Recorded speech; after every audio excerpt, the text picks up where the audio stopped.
Hello friends. तो इस video में हम पढ़ेंगे बेसिक सी प्रोग्राम के बारे में, जो हमारा फर्स्ट प्रोग्राम अभी हम करने वाले हैं। अभी तक हमने लेक्चर्स देख लिए। अगर आपने वो लेक्चर्स नहीं देखे होंगे तो आप वो लेक्चर एक बार देख लीजिए, ठीक है। तो अभी हम प्रोग्राम लिखते कैसे हैं वो एक्चुअल में हम अभी स्टार्ट करते हैं। अभी तो मैं सिर्फ आपको एक थ्योरी के तहत आपको बताऊँगा, फिर उसके बाद में जो प्रॉब्लम लूँगा तो आप वो प्रॉब्लम देख लीजिए। मतलब आपको वेराइटी ऑफ प्रोग्राम लिखते कैसे वो आपको समझ में आ जाएगा। तो अभी हम स्टार्ट करते हैं the basic C program, first C program हम सब के लिए, ठीक है।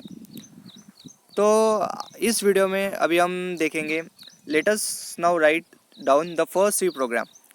It would simply calculate simple interest for a set of values representing principal number of years rate of interest. तो देखिए, जो हम यहाँ पर एक प्रोग्राम बनाने वाले हैं जिसमें हमें एक सिंपल इंटरेस्ट कैलकुलेट करना है, ठीक है। और हमें इसमें प्रिंसिपल और number of years and rate of interest की वैल्यू हमने पहले से दे रखी हुई है, तो इसलिए हमें आसानी जाएगी। तभी हम प्रोग्राम लिखते हैं, ठीक है। तो हमने सबसे पहले लिखा है slash star calculation of a simple interest star slash. तो हमने सॉरी तो हमने यहाँ पर देखा है। तो अभी देखिए, हमने ये पहले यहाँ पर दिया हुआ है, तो ये आपको बताऊंगा मैं क्या है। अभी आप इतना से भी याद रखिए प्रोग्राम क्या लिखा है। फिर हैशटैग इंक्लूड stdio.h, हमने उसके बाद फिर हेडर फाइल दिया है। फिर उसके बाद जो मेन फंक्शन ये रिक्वायरमेंट रहती है, ठीक है। तो ये जो int मेन और ब्रैक्स है ये इंपॉर्टेंट है, लिखने पड़ता है। और हेडर फाइल ये भी लिखना ज़रूरी होता है, ठीक है। फिर int मेन के बाद हमने एक कर्ली ब्रैक्स दिया हुआ है। फिर उसके बाद देखिए हमने वेरिएबल डिफाइन करे हुए हैं और उसका टाइप क्या है, डाटा टाइप क्या है। तो हमने यहाँ पर देखिए वेरिएबल p और n दो वेरिएबल लिए हुए हैं, और int क्या है उनका डाटा टाइप है। फिर उसके बाद r और s ये दो और अलग वेरिएबल है जिनका डाटा टाइप अलग है। इसका डाटा टाइप है फ्लोट। तो हमारे जो डाटा टाइप्स है उसके हिसाब से हम अलग अलग देते हैं। जैसे हमारे p और n के लिए वेरिएबल के लिए इन डाटा टाइप है, तो हमने वो एक ही इसमें लिखा, ठीक है। फिर उसके बाद जो फ्लोट डाटा टाइप है उसके लिए r और s वेरिएबल दिए हुए हैं, तो हमने उसके लिए अलग से लिखा हुआ है। तो आप यहाँ पर ध्यान रखिए, वो अलग अलग लाइन पे आएंगे, मतलब एक लाइन पे हम नहीं लिखेंगे। फिर उसके बाद p को वैल्यू दे दिया, फिर n की वैल्यू दे दिया, और फिर s की वैल्यू हमने दे दिया, ठीक है। फिर उसके बाद आप देख सकते हैं यहाँ पर हमने करा हुआ है, ये लिखा हुआ है एक कमेंट है। आप देख सकते हैं यहाँ पर देखिए slash star formula for simple interest. फिर ये यहाँ पर हमने दिया है कि हमने नीचे बताने के लिए, तो SI is equals to P star N star R divided by 100। तो यहाँ पर देखिए, यहाँ पर सब सेम प्रियोरिटी के हैं।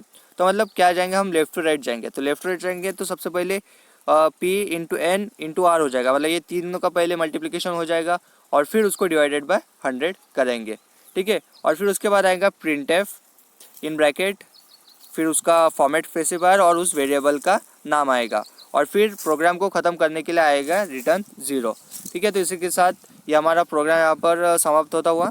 तो अभी हम देखेंगे इस प्रोग्राम का यूज़, मतलब इसमें जो जो हमने स्टेटमेंट यूज़ करा उसकी इंपॉर्टेंस क्या है, ठीक है। तो सबसे पहले हम देखेंगे now a few useful tips about the program. जो हमने प्रोग्राम देखा हुआ है उसके बारे में जो कुछ यूज़फुल टिप्स है तो वो देखेंगे, ठीक है। तो comment about the programme should be enclose in the slash star slash bracket. तो हमने देखा था पिछले वाले इसमें देखा था, यहाँ पर देखिए हमने यहाँ पर लिखा हुआ है जो हमें स्टेटमेंट चाहिए, तो हमने लिखा हुआ है इसमें।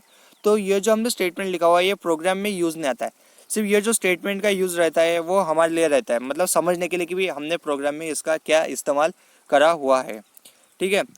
फिर उसके बाद जो हमारा सेकेंड पॉइंट हो, देखिए any number of comments can be return at any place in the program. Program में आप कितनी भी बार कमेंट लिख सकते हैं, लेकिन बहुत ज़्यादा बार कमेंट यूज़ करना भी अच्छी बात नहीं है, ठीक है। Comment can not be nested, मतलब कमेंट है कि नहीं एक के अंदर एक हम कमेंट लिख नहीं सकते। जैसे यहाँ पर देखिए पहले हमने स्लैश स्टार लिखा, फिर अंदर लिखा, फिर उसके अंदर एक और कमेंट हमने ऐड करे, तो यह इनवैलिड है। तो कमेंट के अंदर कमेंट हम लिख नहीं सकते। ये पॉइंट है, आप इंपॉर्टेंट रखिए। मेन पॉइंट ये फर्स्ट वाला पॉइंट इंपॉर्टेंट है, तो आप याद कर लीजिए, ठीक है। फिर जो हमारी कमेंट है, comment can split over more than one line has in this is a jack comment. देखिए यहाँ पर देखिए 3 लाइन में कमेंट हमने करी हुई है, तो आप एक से ज़्यादा लाइन में आप कमेंट कर सकते हैं, और आप कितनी बार कमेंट कर सकते हैं, लेकिन कमेंट के अंदर कमेंट नहीं रख सकते हैं, ठीक है। फिर उसके बाद है all statements that belong to main are enclose within pair of braces. तो यहाँ पर इनका कहना ये बहुत इंपॉर्टेंट पॉइंट है।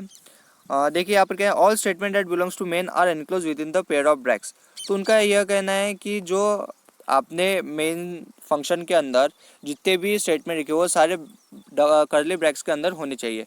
ठीक है, तो यहाँ पर आप देख सकते हैं जितने भी यहाँ पर स्टेटमेंट लिखे आपने, देखिए ये जो पूरा मेन फंक्शन के अंदर के जो सारे स्टेटमेंट है ये दोनों इस ब्रैकेट्स के अंदर है। ठीक है, तो ये दोनों ब्रैकेट्स के अंदर आप सारे स्टेटमेंट लिख सकते हैं, इसके बाहर आप स्टेटमेंट नहीं लिख सकते हैं। ठीक है, फिर उसके बाद यहाँ पर देखिए main is a function and every function has a pair of parenthesis associated with this. जब भी हम फंक्शन लिखते हैं, फंक्शन हम आगे वाले लेक्चर्स में पढ़ेंगे। अभी आप याद रखिए जो मेन वाला है ये बहुत ही मतलब इंपॉर्टेंट फंक्शन है जो हर इसमें यूज़ होता ही है। तो मेन जब हम फंक्शन लिखते हैं तो उसके बाद हम पैरेंथेसिस का यूज़ करते हैं, जैसे यहाँ पर हमने यूज़ करा हुआ है मेन और उसके बाद फिर ये पैरेंथेसिस का यूज़ करा हुआ है। तो ये इसका कहना है कि main is a function every function has a pair of parenthesis associated with, मतलब उसके साथ वो उसका वो रहता ही है। ठीक है, फिर उसके बाद है any variable use in the program must be declare before using it. For example यहाँ पर हमने INTPN और फ्लोट RS का हमने यहाँ पर यूज़ करा हुआ है, वो भी मैं आपको दिखाता हूँ कैसे हमने यूज़ करा हुआ है। देखें जब हमने प्रोग्राम लिखा तो हमें जो वेरिएबल है, जैसे यहाँ पर जैसे यहाँ पर वेरिएबल है PN वेरिएबल है, फिर RS R और SI वेरिएबल है, 3-4 वेरिएबल है। तो इन 4 वेरिएबल को हमने प्रोग्राम में कहीं यूज़ करने के पहले हमें डिफाइन करना है। जैसे हमने प्रोग्राम में यहाँ पर इनका यूज़ करा है, यहाँ से हमने यूज़ करना स्टार्ट करा है PNR। तो प्रोग्राम में हमें उसका यूज़ करने से पहले हमें उसको क्या करना है, उसका डाटा टाइप डिफाइन करना पड़ता है। जैसे हमने P और N का हमने पहले डाटा टाइप डिफाइन कर दिया INT। देखिए यहाँ पर P और N का हमने डाटा टाइप INT डिफाइन करा और फिर उसके बाद R और SI का हमने फ्लोट डिफाइन करा। फिर उसके बाद हमने प्रोग्राम में उसका एक्चुअल यूज़ स्टार्ट करा। मतलब यहाँ पर देखिए हमने P की वैल्यू दे दिया, फिर N की वैल्यू दे दिया और फिर R की वैल्यू दे दिया। तो वही उस स्टेटमेंट का कहना है। ठीक है, तो स्टेटमेंट का क्या कहना है, any variable use in the program must be declare before using it. मतलब प्रोग्राम में हम उसको यूज़ करने के पहले हमें उसको डिक्लेयर करना रहता है। ठीक है, जैसे INTPN और फ्लोट R, SI। ठीक है, फिर उसके बाद आता है any statement always and with semicolon. तो आप ये ध्यान रखिए, ये भी बहुत इंपॉर्टेंट पॉइंट है। जो भी आप स्टेटमेंट C केस में लिखेंगे तो वो सेमीकोलन के साथ यहाँ पर ख़त्म होना चाहिए, मतलब एंड में उसका सेमीकोलन होना आवश्यक है। तो यहाँ पर हमने देखिए फ्लोट R, SI और उसके बाद सेमीकोलन के साथ हमने खत्म करा है। फिर R = 8.5 और सेमीकोलन के साथ हमने खत्म करा है। तो ये जो करना है ये आपके लिए बहुत ही इंपॉर्टेंट है। ठीक है, in the statement SI = P*R/N*R/100 और सेमीकोलन के साथ खत्म। तो यहाँ पर स्टार और स्लैश के अरिथमेटिक ऑपरेटर्स। तो हमने पिछले वाले जो वीडियोस थे उसमें हमने अरिथमेटिक ऑपरेटर्स के बारे में भी पढ़ा था। तो अरिथमेटिक ऑपरेटर्स भी हमारे लिए बहुत ही इंपॉर्टेंट है।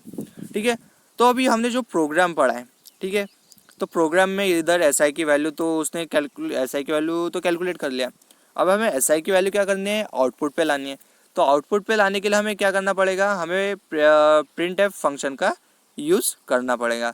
तो अभी हम उसका यूज़ कैसे करते हैं तभी हम देखेंगे। Once the value of SI is calculated, it needed to be displayed on the screen. The all output of to screen is achieved by using ready-made library function. One such function is printf. तो हमने printf function के बारे में पढ़ा था कि जो printf function है ये आउटपुट देता है। मतलब printf फंक्शन के अंदर हम जो भी लिखेंगे वो हमें आउटपुट में दे देता है। जैसे अभी हमें SI की वैल्यू आउटपुट में लाने हैं तो हम उसको लिखेंगे कैसे। ठीक है, तो जो printf का जनरल फॉर्मेट है आप देखिए, printf डबल कोटेशन, फिर उसका फॉर्मेट स्ट्रिंग मतलब जो फॉर्मेट आएगा, फिर उसके बाद लिस्ट ऑफ वेरिएबल्स। तो %f रहता है रियल वैल्यूज़ के लिए, मतलब जो हमारे फ्लोट वैल्यूज़ है। %d रहता था इंटीजर वैल्यूज़ के लिए। ठीक है, और %c रहता था कैरेक्टर वैल्यूज़ के लिए।